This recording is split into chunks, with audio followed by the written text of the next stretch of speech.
नमस्कार दोस्तों, मैं दिलीप कुमार। दोस्तों, देश भर के करोड़ों मेधावी ईमानदार छात्र युवाओं के लिए पेपर लीक और धांधली सेटिंग आज बहुत बड़ी समस्या बन गई है। और यह समस्या आज अचानक नहीं बनी है, बल्कि पिछले कई वर्षों से धांधली सेटिंग और पेपर लीक का खेल चलता आ रहा है। लेकिन सरकारों द्वारा, चाहे वो बिहार सरकार हो, केंद्र सरकार हो या अन्य कोई राज्य सरकार, शिक्षा माफियाओं पर कठोर कानूनी कार्रवाई नहीं की गई। और यही वजह है कि शिक्षा माफियाओं का मनोबल इतना ऊंचा हो गया कि आज हर परीक्षा का पेपर लीक वो लोग करवा रहे हैं और प्रोजेक्टर पर आंसर रटवाते हैं। परीक्षा से एक रात पहले, 2 रात पहले, 2 दिन पहले, कहीं कहीं 3 दिन पहले क्वेश्चन उनको मिल जाता है। तो फिर शिक्षा माफियाओं को इतना मनोबल कैसे बढ़ गया? बिहार में कई वर्षों से पेपर लीक और धांधली सेटिंग का खेल चलता आ रहा है। यहां जब भी कोई पेपर लीक होता है और मामला जब उजागर होता है, कुछ लोग पकड़े जाते हैं, तो उसमें बातें सामने आती है कि कुछ कोचिंग संचालक शामिल है। लेकिन आज तक किसी कोचिंग संचालक पे कोई कार्रवाई क्यों नहीं हुई? आज तक किसी भी कोचिंग संचालक का नाम सार्वजनिक क्यों नहीं किया गया? मैं बड़े बड़े कोचिंग संचालकों की बात करता हूं, जो पटना में बड़े बड़े कोचिंग संचालक हैं। उन लोगों का नाम आज तक उजागर क्यों नहीं हुआ? क्यों नहीं किसी कोचिंग संचालक पे कार्रवाई होती है? ऐसा इसलिए होता है क्योंकि जब भी कोई पेपर लीक होता है, चाहे वो बीपीएससी सिविल सेवा का हो, 67वीं का आप देखिए, या शिक्षक भर्ती बीपीएससी टीआरई 3, या बीएसएससी का हो, या दरोगा का पेपर लीक हो, सिपाही का पेपर लीक हो, या कोई भी पेपर लीक हो, हर पेपर लीक में बड़े बड़े शिक्षा माफियाओं, बड़े बड़े कोचिंग संचालकों, कोचिंग शिक्षकों, अधिकारियों और नेताओं का हाथ रहता है। और इन सभी शिक्षा माफियाओं को, जो बड़े बड़े शिक्षा माफिया हैं, जो बड़े बड़े कोचिंग संचालक, कोचिंग शिक्षक है, इन लोगों को राजनीतिक संरक्षण प्राप्त रहता है। बड़े बड़े नेताओं का संरक्षण प्राप्त रहता है, चाहे वो किसी भी पार्टी के हो, इन लोगों का संरक्षण मिलता है। और ये जो बड़े बड़े सेटर है, बड़े बड़े कोचिंग माफिया है, कोचिंग संचालक, कोचिंग शिक्षक है, जो शिक्षा माफिया है, शिक्षक नहीं बल्कि शिक्षा माफिया, परीक्षा माफिया है, ये लोग हर पार्टी के बड़े बड़े नेताओं से संपर्क किए रहते हैं। और यही वजह है कि ये नेता, जो बड़े बड़े नेता है, कोई भी पार्टी के नेता हो, इन लोगों को संरक्षण मिलता है। और बड़े बड़े कोचिंग संचालकों, शिक्षकों पे आज तक कोई कार्रवाई नहीं हुई। आखिर जब भी पेपर लीक होता है, कुछ लोग अरेस्ट होते हैं, अखबारों में ये खबर आती है कि कुछ कोचिंग संचालक रडार पे हैं, कुछ कोचिंग संचालकों का नाम आ रहा है, कुछ कोचिंग संचालक इसमें संलिप्त हैं। लेकिन आज तक किसी भी बड़े कोचिंग संचालक, बड़े कोचिंग शिक्षक का नाम सार्वजनिक क्यों नहीं किया गया? आज भी आप अखबार में देखिए तो आया है कि नीट पेपर लीक में पटना के कुछ बड़े कोचिंग संचालक, कोचिंग शिक्षक रडार पे हैं। कुछ कोचिंग शिक्षक, कुछ कोचिंग संचालकों की भूमिका पेपर लीक में है, नीट पेपर लीक में। इससे पहले बीपीएससी टीआरई 3 शिक्षक भर्ती पेपर लीक में भी ये बातें सामने आई थी कि पटना के कुछ बड़े कोचिंग शिक्षक रडार पर हैं, पुलिस के रडार पर है और उनकी भूमिका लगती है, संलिप्तता लगती है। इससे पहले 67वीं बीपीएससी पेपर लीक के समय भी ये बातें अखबारों में छपी थी कि पटना के कुछ बड़े बड़े कोचिंग शिक्षक रडार पर है पुलिस के, और कुछ कोचिंग संचालकों की संलिप्तता है पेपर लीक में। इससे पहले बीएसएससी के समय भी आया था, बीएसएससी पेपर लीक के समय भी, दरोगा पेपर लीक के समय, सिपाही पेपर लीक के समय।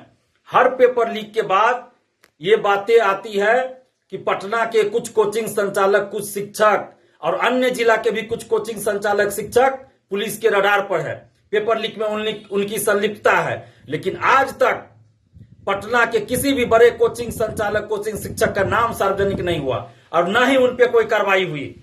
कार्रवाई के नाम पर लिपापोती हो जाती है। आखिर ऐसा क्यों होता है? क्यों बड़े बड़े कोचिंग संचालकों को बचा लिया जाता है? जो पेपर लीक में संलिप्त रहते हैं, ऐसे परीक्षा माफियाओं, शिक्षा माफियाओं को क्यों सरकार बचा लेती है हर बार?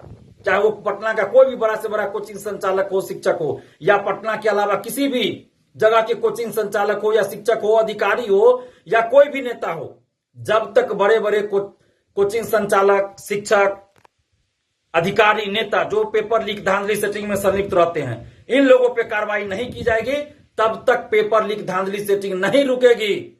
मैं बार बार कहता रहा हूं, पहले भी कहता था, आज भी कह रहा हूं, अगर पेपर लीक को, धांधली सेटिंग को रोकना है, अगर बिहार को बदनामी से रोकना है, तो बड़े बड़े कोचिंग संचालक, शिक्षक, अधिकारी, नेता जो पेपर लीक और धांधली सेटिंग में संलिप्त रहते हैं, उन सभी को गिरफ्तार किया जाए और जेल भेजा जाए। उनकी सारी संपत्ति को जब्त किया जाए और कम से कम 15 साल की सजा मिले, स्पीडी ट्रायल करके उसको सजा मिले, तभी जाकर कुछ हो सकता है, नहीं तो फिर इसी तरह लिपापोती होती रहेगी। और जो भी अभ्यर्थी धांधली सेटिंग पेपर लीक में संलिप्त पाया जाए उनको आजीवन प्रतिबंधित किया जाए। वो सरकारी नौकरी के लिए कोई भी फॉर्म नहीं भर सके। अगर कोई नौकरी में है तो उसको नौकरी से बर्खास्त किया जाए। आखिर 270 लोग जो हजारीबाग से पकड़े गए थे, आज तक बीपीएससी ने उनको प्रतिबंधित क्यों नहीं किया?